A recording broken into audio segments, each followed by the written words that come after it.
गुदड़ी में लाल जयशंकर प्रसाद की कहानी। दीर्घ निश्वासों का क्रीड़ा स्थल, गर्म गर्म आंसुओं का फूटा हुआ पात्र, कराल काल की सारंगी, एक बुढ़िया का जीर्ण कंकाल, जिसमें अभिमान के लय में करुणा की रागिनी बजा करती है।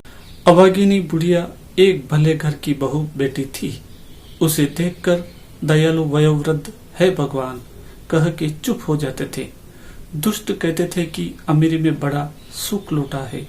नवयुवक देशभक्त कहते थे देश दरिद्र है, खोखला है, अभागे देश में जन्म ग्रहण करने का फल भोगती है।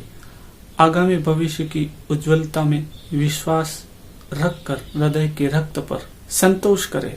जिस देश का भगवान ही नहीं, उसे विपत्ति क्या, सुख क्या। परंतु बुढ़िया सबसे यही कहा करती थी, मैं नौकरी करूंगी, कोई मेरी नौकरी लगा दो। देता कौन? जो एक घड़ा जल भी नहीं भर सकती, जो स्वयं उठकर सीधा खड़ी नहीं हो सकती थी, उससे कौन काम कराए। किसी की सहायता लेना पसंद नहीं, किसी की भिक्षा का अन्न उसके मुख में बैठता ही न था। लाचार होकर बाबू रामनाथ ने उसे अपनी दुकान में रख लिया। बुढ़िया की बेटी थी, वो 2 पैसे कमाती थी, अपना पेट पालती थी। परंतु बुढ़िया का विश्वास था कि कन्या का धन खाने से उस जन्म में बिल्ली, गिरगिट और भी क्या क्या होता है। अपना अपना विश्वास ही है, परंतु धार्मिक विश्वास हो या नहीं, बुढ़िया को अपने आत्माभिमान का पूर्ण विश्वास था। वह अटल रही। सर्दी के दिनों में अपने ठिठुरे हुए हाथ से वह अपने लिए पानी भर के रखती। अपनी बेटी से संभवतः उतना ही काम कराती जितना अमीरी के दिनों में कभी कभी उसे अपने घर बुलाने पर कराती। बाबू रामनाथ उसे मासिक कुर्ती देते थे और भी 3-4 पैसे उसे चबेनी के जैसे और नौकरों को मिला करते थे। कई बरस बुढ़िया की बड़ी प्रसन्नता से कटे। उसे न तो दुख था और न सुख। दुकान में झाड़ू लगाकर उसकी बिक्री हुई चीजों को बटोरे रहना और बैठे बैठे थोड़ा घना जो काम हो करना बुढ़िया का दैनिक कार्य था। उसे कोई नहीं पूछता था कि तुमने कितना काम किया। दुकान के और कोई नौकर यदि दुष्टतावश उसे छेड़ते भी थे तो रामनाथ उन्हें डांट देता था। वसंत, वर्षा, शरद और शिशिर की संध्या में जब विश्व की वेदना, जगत की थकावट दूसर चादर में मुंह लपेटकर क्षितिज के नीरव प्रांत में सोने जाती थी, बुढ़िया अपनी कोठरी में लेटी रहती। अपनी कमाई के पैसे से पेट भरकर कठोर पृथ्वी के कोमल रोमावली के समान हरी हरी धूप पर भी लेट रहना किसी किसी के सुख की संख्या है। वो सबको प्राप्त नहीं। बुढ़िया धन्य हो जाती थी, उसे संतोष होता। एक दिन उस दुर्बल दिन बुढ़िया को बनिए की दुकान में लाल मिर्ची फटकना पड़ा।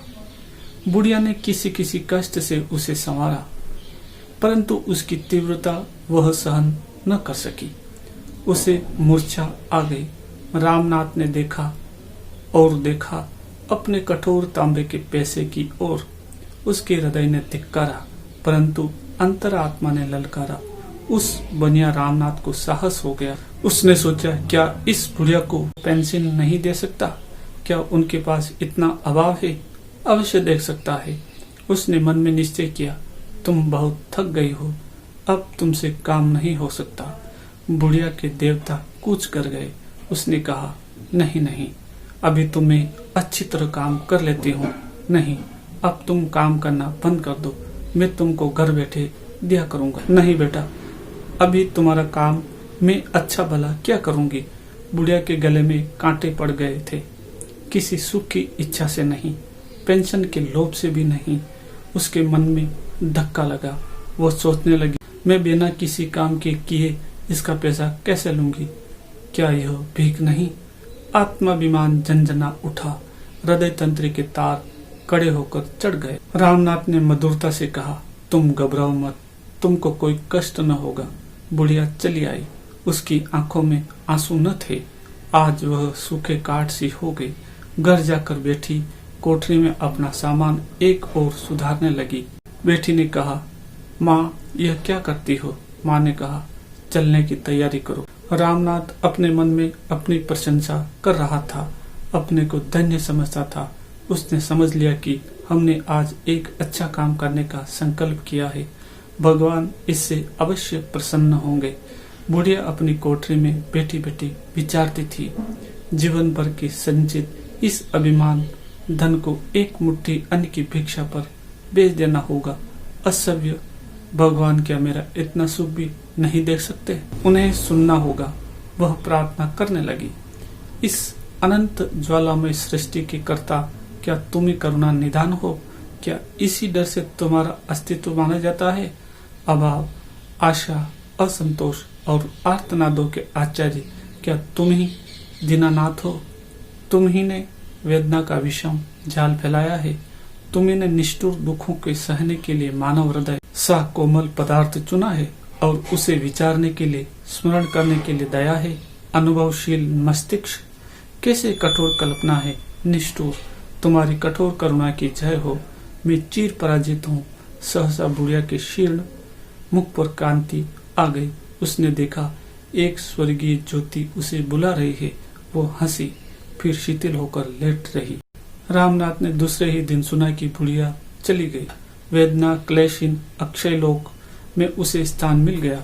उस महीने की पेंशन से उसका दाह कर्म करा दिया। फिर एक दीर्घ निश्वास छोड़कर बोला, अमीरी की बाढ़ में न जाने कितनी वस्तु कहां से आकर एकत्र हो जाती हैं। बहुतों के पास उस बाढ़ के घट जाने पर केवल कुर्सी, कोच और टूटे गहने रह जाते हैं, परंतु बुढ़िया के पास रह गया था सच्चा स्वाभिमान, गुदड़ी का लाल। तो ये कहानी यहीं समाप्त।